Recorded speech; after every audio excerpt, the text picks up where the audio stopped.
Shalom Aleichem. Nous sortons de Hanouka. Nous sommes intérieurement et extérieurement pleins des lumières. Ce sont les effets de l'amour qu'Akadosh Baruch Hu manifeste au peuple d'Israël pour nous avoir accordé ces miracles. Les miracles, pas seulement sur le plan de ce qui a été la délivrance des occupants, des ennemis, ou des gens de culte, Hashmonaïm, ont eu la victoire sur les plus fortes armées de l'époque.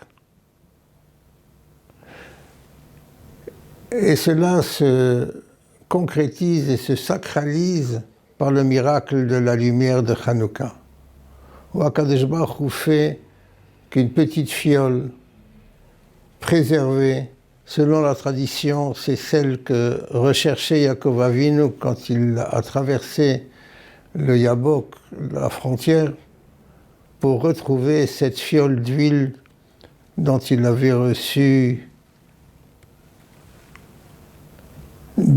un cadeau du ciel pour oindre les pierres qu'il a élevées après avoir rêvé qu'Akadosh Baruch Hu le choisit pour être le troisième patriarche et que sa descendance méritera d'hériter du pays d'Eretz Israël et d'avoir le Beth Amikdash construit à l'endroit du mont Moria, là où Yaakov Avinu a rêvé, a eu la révélation qu'il sera le troisième patriarche et le clan d'Israël méritera, et qu'il s'est engagé dans le brit, dans l'alliance avec Akadosh Baruch Hu.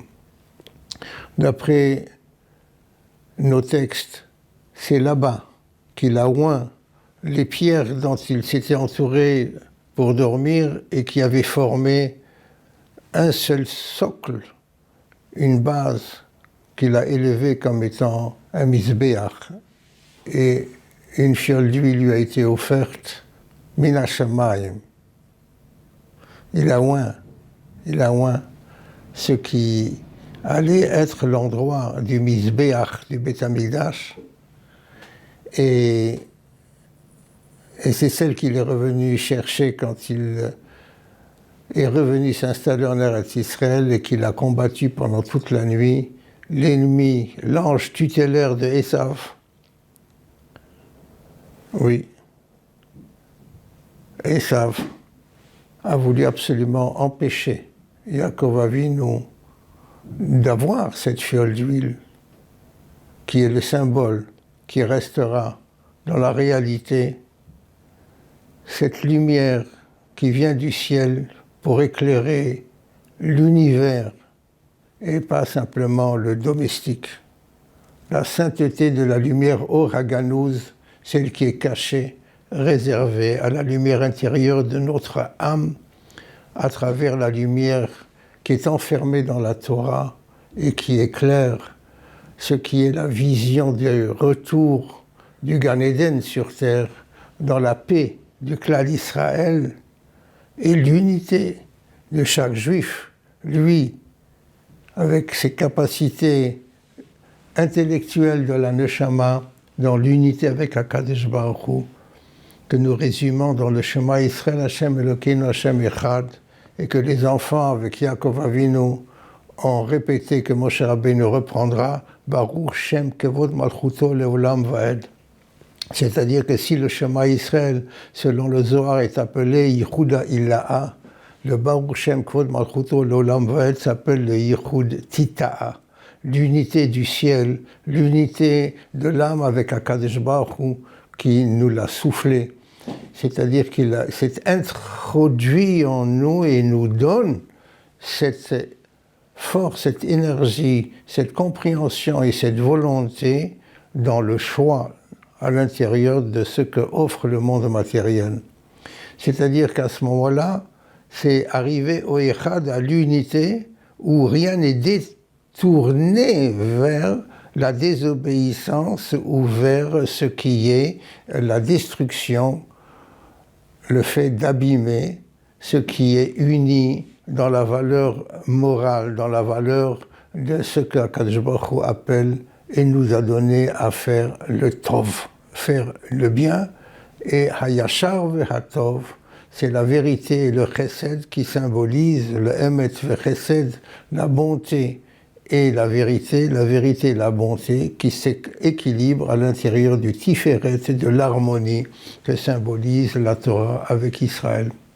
Donc voici ce que nous avons reçu, ce que nous symbolisons dans la suite maintenant de ce que Hanouka a réveillé dans le miracle de la lumière, mais qui trouve son application parce que nous méritons par notre unité qu'Akadosh Baruch Hu empêche Esav, empêche les Grecs, les Romains, les ennemis du présent, de l'actualité, comme ceux de ce lointain passé à la base de clan d'Israël qui est uni et fait que la division qui s'est faite autour de Yerushalayim entre Yehuda et Yosef,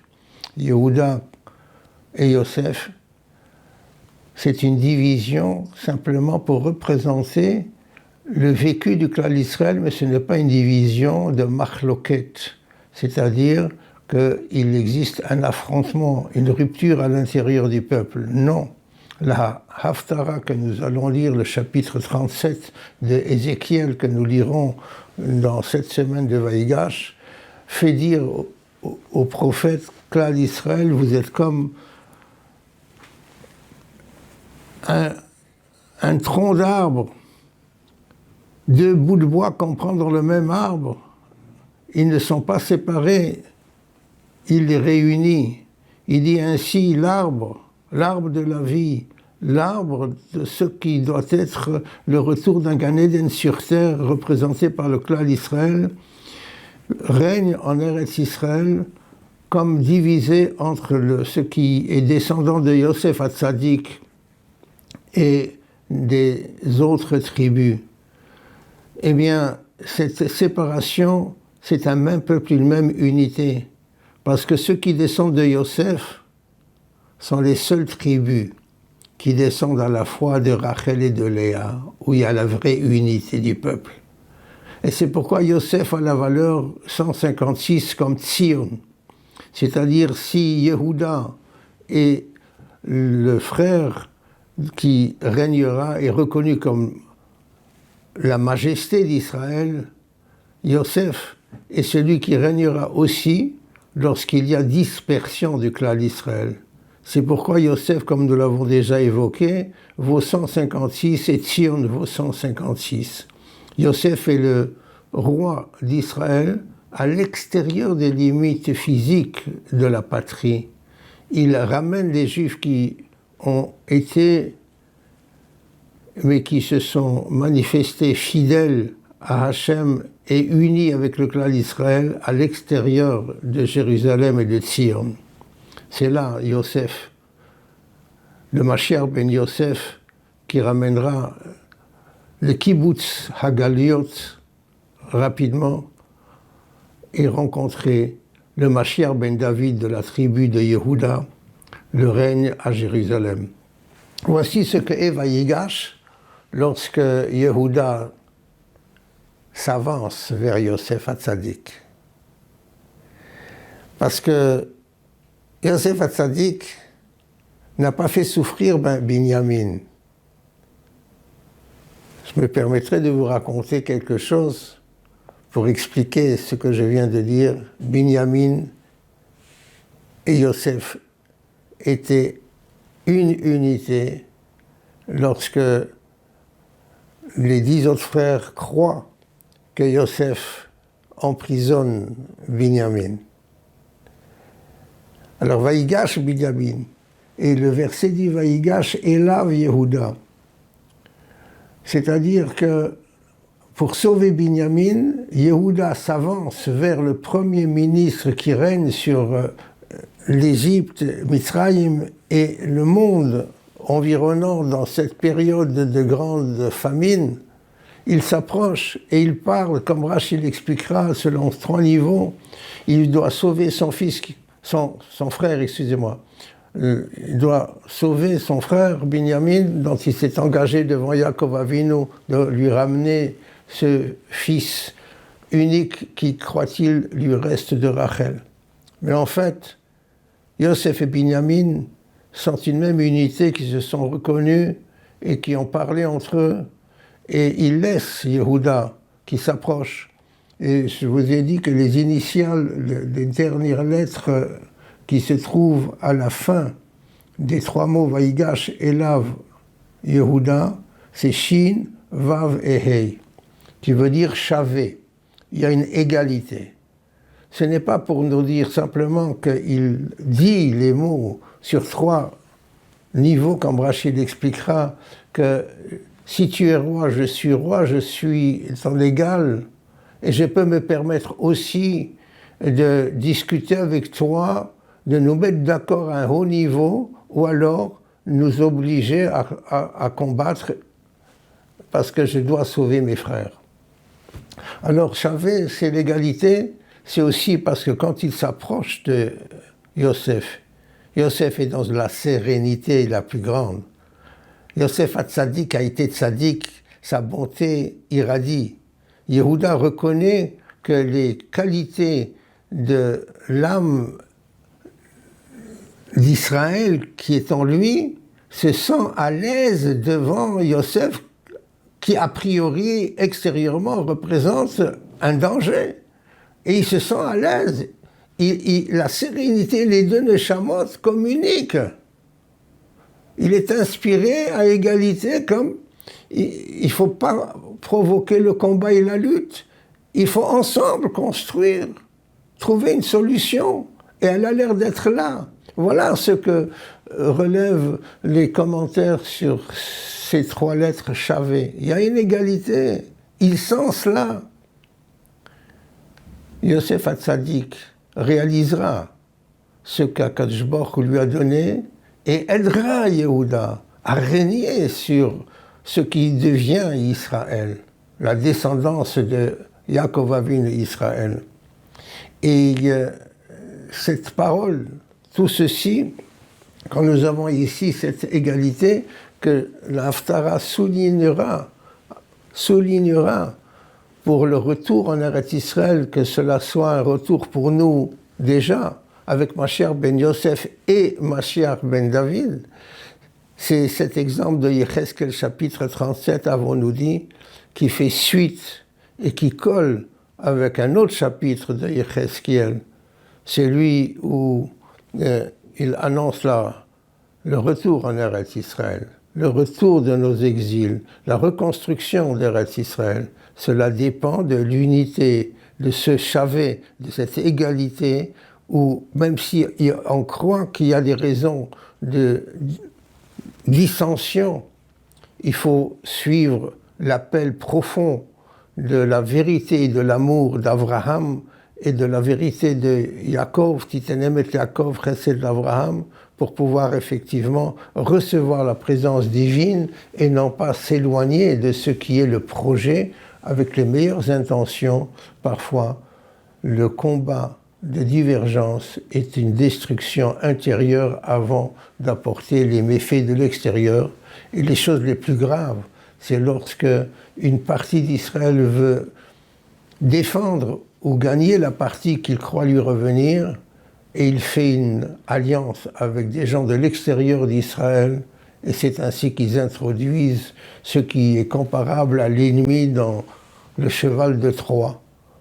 Tout ceci, c'est l'impureté qui est adoptée dans une assimilation mentale, une assimilation qui oublie l'unité du peuple d'Israël avec la Torah, avec Akadosh Baruch Hu, le Créateur, qui veille sur nous et qui nous propose chaque fois les bonnes solutions qui correspondent à ce qui est l'égalité que l'on retrouve si l'on veut faire le programme de notre alliance d'Israël. La difficulté est apparente. Yehuda ici croit qu'il risque d'être obligé de combattre celui qui est en face de lui, mais à l'intérieur, il sent qu'il y a une valeur morale. Il sent que c'est Yosef, sans savoir que c'est Yosef. Yosef va se découvrir, va se révéler. Et c'est ainsi que nous avons dans toute la Sidra comment le clan d'Israël refait une unité, parce que ce qui avait été annoncé à Abraham Avinu, que sa descendance serait étrangère dans un pays, c'est par Yosef que l'exil fait qu'ils ne partent pas comme des prisonniers, comme des captifs, ils ne partent pas la chaîne à la cheville, mais ils partent sur un tapis royal. Et Yosef Hatzadik les installe dans la zone de Goshen, après avoir fait montre à Pharaon que s'il est Yosef qui a tout réussi, c'est parce qu'il a étudié et hérité les qualités de son père Yosef, qui deviendra Israël à travers ses enfants. Il installe le peuple d'Israël dans la zone de Goshen, proche à un retour possible vers Eretz Israël. Dans la famine, Yosef Hatzadik a nourri tout le pays, mais il les a fait changer de région. Ceux du nord, il les a installés au sud, ceux de l'est à l'ouest, de l'ouest à l'est, de façon à ce que le pays appartenait au pouvoir de Yosef, et le nationalisme des habitants ne pouvait pas s'exercer pour devenir un antisémitisme pour le juif errant, réfugié, qui arrive en Égypte. Au contraire, il élève le peuple juif au niveau d'être celui qui est le frère aîné, qui protège là où il arrive et qui fait le bonheur de ceux qui sont dans des situations critiques et qui de plus sont au niveau de ce que les Égyptiens considèrent un peuple de Kohanim, de prêtres, oui. Et ils sont dispensés pas seulement des impôts, parce que le clergé est un petit peu soigné avec considération, mais parce qu'il représente le programme de la sagesse et le salut pour tous les peuples. Oui, c'est le rôle d'Israël, frère aîné de la famille des nations de l'humanité. Ils font 613 mitzvot, mais ils ne les imposent pas aux autres. Les autres sont éduqués dans la morale de la vérité, de la bonté, où le crime et la malhonnêteté n'est pas au programme. Et cela doit être évité. Il faut appliquer les 7 mitzvot Béné Noach à toutes les nations. C'est plus ou moins ce qui est la morale naturelle de ce qu'on appelle le Yetzer HaTov, de ce qu'on appelle la leçon de l'âme à l'intérieur de la biologie agissante qui n'est pas animale, mais qui est vivante. Voilà ce que Yosef Hatzadik donne comme exemple. Et aussi longtemps que les 12 chefs des tribus étaient vivants, l'unité du peuple juif s'est renforcée, purifiée, exercée. Nous allons passer à la fin de Vaïchi, lorsque Yaakov Avinu quitte physiquement le peuple d'Israël. Alors à ce moment-là, son enterrement est accompagné par tous ses fils. Et quand Yosef part, accompagné Yaakov Avinu, eh bien, tout ce qu'il y avait comme aristocratie en Égypte l'accompagnait. Quand ils arrivent à la frontière d'Eretz Israël, ils arrêtent leur convoi. Et si tous les princes égyptiens ont déposé sur le convoi de sépulture leurs armes pour prouver qu'ils ne viennent pas combattre, ils rentrent en Israël en ayant déposé leurs armes sur le cercueil de Yaakov Avinu. et que sont venus, accourus à la frontière, voir qui sont ces gens, cette masse qui a l'air de venir envahir Canaan. Et ils voient la majesté de Yosef en tête, avec tous les princes, et ils sont désarmés. Eh bien, ils déposeront eux-mêmes aussi leurs armes. Et à cet endroit-là, la frontière est ouverte, et toutes les peuplades, les autochtones, et ceux qui viennent de Mitzrayim, et ceux qui sont les alliés, ils avancent tous vers l'endroit de Maharat Amarpela, qui est une propriété de la descendance d'Abraham Avinu, qui publiquement, internationalement, a été acheté, négocié, payé, et où déjà Abraham et Sarah étaient déjà enterrés, de même que Yitzhak Avinu et Léa. Et voici que le troisième patriarche rejoint Maharat Amarpela. Cela a été négocié, acheté, ça a été consacré par l'ensemble de tous les peuples qui ont accompagné Yosef Hatzadik pour l'enterrement de Yaakov Avinu. Historiquement, la mémoire se rappelle de cela. Et cela n'a jamais été la propriété de quelqu'un d'autre. Ouais. Et c'est pourquoi nous devons savoir qu'avec Yosef Hatzadik, qui réunit et protège l'ensemble de ce que est l'exil d'Israël, il a réinstallé également la propriété et la bonté et la vérité d'Israël en Eretz Israël à tous les habitants de l'époque. Et Maharat Amarpela, tout comme Hebron, reste le symbole que nos ancêtres s'appellent Chaver Hanigbar Bechevron. Avraham Avinu est celui qui a donné le nom de Hebron, et il est appelé le Chaver, c'est-à-dire l'homme de la réunion. Il réconcilie le mari et sa femme.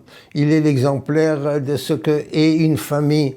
Ils sont ceux qui réunissent les voisins. Ils sont ceux qui réunissent les difficultés et les différences pour faire une qualité nouvelle avec la complémentarité des différences et non pas par la querelle et l'opposition des séparations de la différence.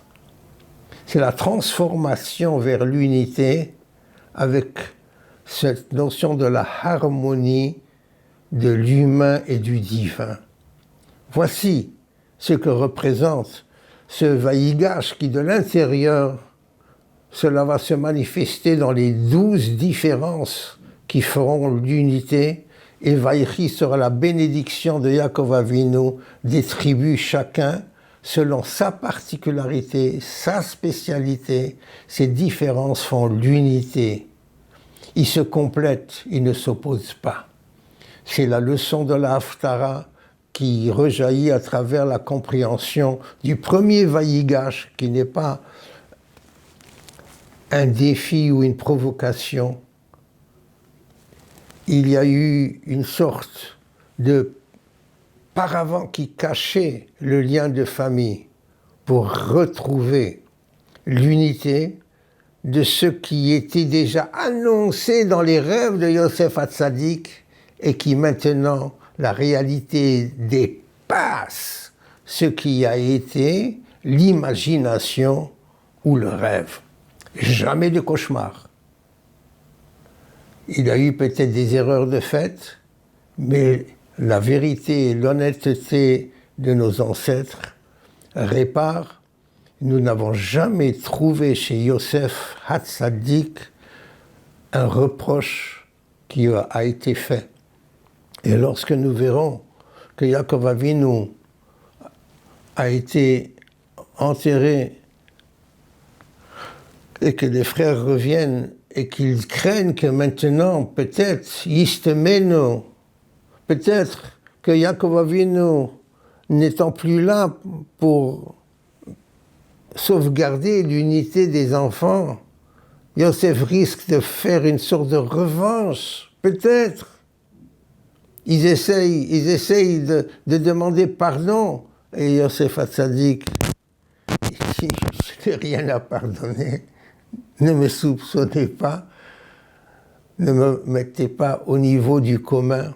HaKadosh Baruch Hu a choisi pour que je puisse faire en sorte qu'on ne soit nulle part étranger et que l'on puisse toujours se faire confiance dans l'amour, l'unité, la vérité. Ça, c'est Yosef Hatzadik, celui qui garde ce titre-là de la justice dans l'amour et l'amour dans la justice.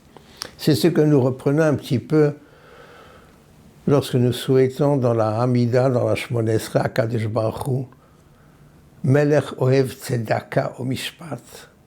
Il aime qu'il y ait l'amour, Tzedaka. C'est la racine du mot tzedek, ce qui est juste, mais qui est juste avec amour.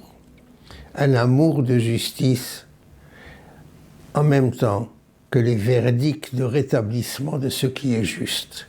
Melech Ohev, il aime tzedaka, comme si on traduisait que c'est un acte de charité qui est fait, alors qu'en fait, cet homme charitable, c'est le juge suprême qui rétablit la redistribution de ce qui convient dans la réconciliation de l'unité d'Israël. Et c'est juste après cela que nous avons dans la Shmoneh Esrei la prière sur les tzadikim, les chassidim et les gens qui vivent avec vérité. Une vérité avec une activité d'amour. Voilà ce que est la bracha des tzadikim. Et nous demandons dans cette bracha que notre sort soit inclus dans ce groupe-là. C'est le groupe de Vayigash, Elav, Yehuda, où Yehuda, qui est le prince, le roi, l'homme qui peut combattre sans craindre de quoi? Il fait un vrai combat.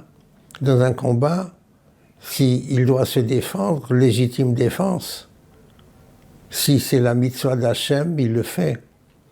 Mais si il n'est pas obligé de combattre, son discours est celui de la réconciliation et celui qui s'avance, encore une fois, chavé, pour vivre dans l'égalité qui nous réunit. C'est cela que je pense que l'actualité que nous vivons d'un retour en Eretz Israël doit pouvoir s'inspirer. S'inspirer de faire que les différences sont des complémentarités pour mettre en commun ce qui manque à l'un et qui peut être amélioré chez l'autre et par l'autre. Voici l'unité de deux extrêmes de majesté, la majesté en Eretz Israël, la majesté juive en dehors d'Eretz Israël, ensemble, et non pas s'assimiler à ce que sont les autres nations, parce que s'il y a quelque chose qui a fait progresser la morale, et peut-être même également tous les autres avantages de la civilisation, c'est le clan d'Israël qui a été mis en exil pour s'améliorer lui et les autres,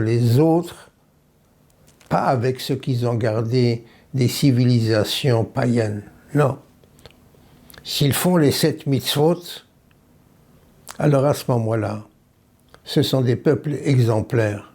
Ce sont des peuples qui, dans l'unité et aussi dans ce qui est une solidarité d'un humanisme qui n'est pas païen, qui n'est pas une laïcité qui vire sur l'athéisme, non, dans une foi en Dieu, un pour l'ensemble du monde, et que nous puissions voir cela, Bial Goel Tzedek Bimhera B'Yameinu.